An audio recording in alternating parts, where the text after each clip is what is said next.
जय जिनेंद्र। आत्मा चैनल देख रहे सभी दर्शकों का मैं नलिनी स्वागत करती हूँ। चाइना से एक डेलीगेशन भारत आया था राजा हर्ष से मिलने के लिए।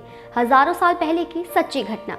वहाँ के राजा ने ये मंत्रियों का डेलीगेशन भेजा था और उद्देश्य ये था कि वहाँ के राजा जानना चाहते थे कि यहाँ के राजाओं का आयुष्य यानी उम्र इतनी लंबी क्यों होती है। दरअसल बात ये थी कि उस समय राजाओं की मृत्यु बहुत छोटी उम्र में हो जाती थी। ये डेलीगेशन आया और यहाँ के राजा को वंदन कर यही सवाल किया कि हे राजा, आपके राज्य में ऐसा क्या है जिससे आपके यहाँ राजाओं की उम्र इतनी लंबी रहती है। तो राजा ने क्रोधित होकर उन सभी को बंदी बनाकर जेल में डाल दिया। अब जेल में डालने के पीछे का कारण किसी को समझ नहीं आया।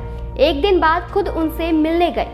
पूरा डेलीगेशन हाथ जोड़े खड़ा है कि हे राजा, हमने ऐसा क्या पूछ लिया कि आपको इतना क्रोध आ गया और इधर हमें जेल में बंद कर दिया, और हम यहाँ से कब छूटेंगे। तो राजा ने एक पेड़ की तरफ इशारा किया। वह पेड़ बहुत ही बड़ा और हरियाली से भरा था। राजा ने कहा कि ये विशाल हरा पेड़ 500 वर्ष पुराना है। इसे देख रहे हो, जिस दिन ये पूरा सूख जाएगा और इसकी हरियाली खत्म हो जाएगी, उस दिन आप सभी को इधर से रिहा कर दिया जाएगा।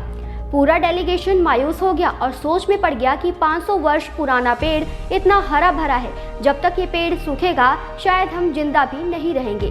पूरा डेलीगेशन उस पेड़ को देखकर मन में सिर्फ एक विचार करे जा रहा था, ये पेड़ सूख जाए, इसकी हरियाली खत्म हो जाए। विचारों की तीव्रता बहुत ज्यादा थी क्योंकि जीवन का सवाल था। ठीक 21 दिन बाद 500 वर्ष पुराना वो पेड़ सूख कर नीचे गिर गया। उन्हें वहां से रिहा कर राजा के सामने पेश किया गया। डेलीगेशन ने वही सवाल किया कि हे राजा, ऐसा क्या गुनाह कर दिया था हमने कि इतने दिनों तक हमें जेल में डाल दिया गया। तो राजा ने कहा, मूर्खों, आपको अभी भी समझ नहीं आया। आपके ही सवाल का जवाब इस पूरी घटना में है। डेलीगेशन को अभी भी कुछ समझ में नहीं आया। तो राजा ने कहा, 500 वर्ष पुराना विशाल पेड़ आप ही के कारण सूख कर नीचे गिरा है। आपके मन के विचारों की तीव्रता के कारण ही उस पेड़ का अंत हुआ।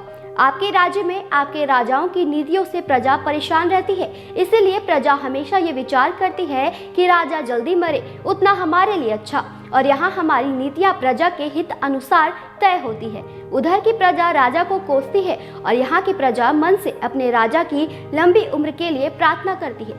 यही फर्क है। उस डेलीगेशन को जवाब मिल गया, पावर ऑफ माइंड। आखिर ये माइंड कितना पावरफुल हो सकता है। हमने वर्ल्ड वॉर सुना है, कई लोगों ने अनुभव भी किया है। उससे ज्यादा पावरफुल है वर्ड वॉर, शब्दों का युद्ध। उदाहरण के लिए महाभारत। कई महापुरुषों के बीच में शास्त्रार्थ भी होते थे और आए दिन लड़ाई होती है लोगों में सिर्फ कुछ शब्दों को लेकर। इसलिए शायद कहते हैं कलम की ताकत तलवार से भी कई ज्यादा शक्तिशाली है।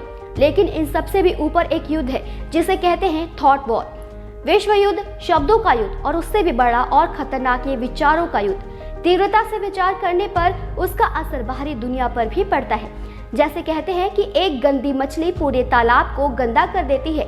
इसीलिए हमारे माँ बाप हमें यही सलाह देते हैं कि अच्छा सोचने वालों की संगत में ही रहना। यही है विचारों का खेल। मार्शल आर्ट्स में लेवल पर एक व्यक्ति को ये भी सिखाया जाता है कि लड़ाई के वक्त दुश्मन का या विरोधी का माइंड कैसे कंट्रोल किया जा सकता है। अमेरिका में और दुनिया भर में 9/11 अटैक के बाद पैनिक बहुत ज्यादा बढ़ गया था। जैसा हम सोचते हैं उसका असर हमारे आसपास के वातावरण पर भी पड़ता है।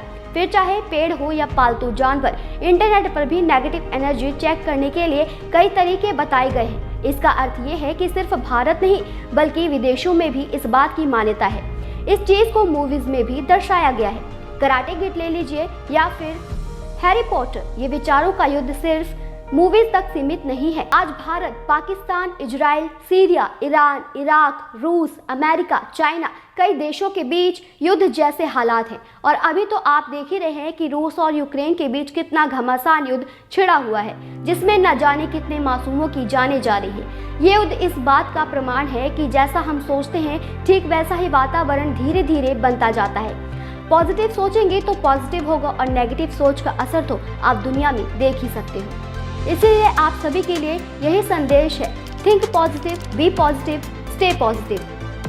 आपके क्या विचार है इस वीडियो के बारे में हमें कमेंट करके जरूर बताएं और ऐसे ही देखते रहिए आत्मा चैनल। जय जिनेंद्र।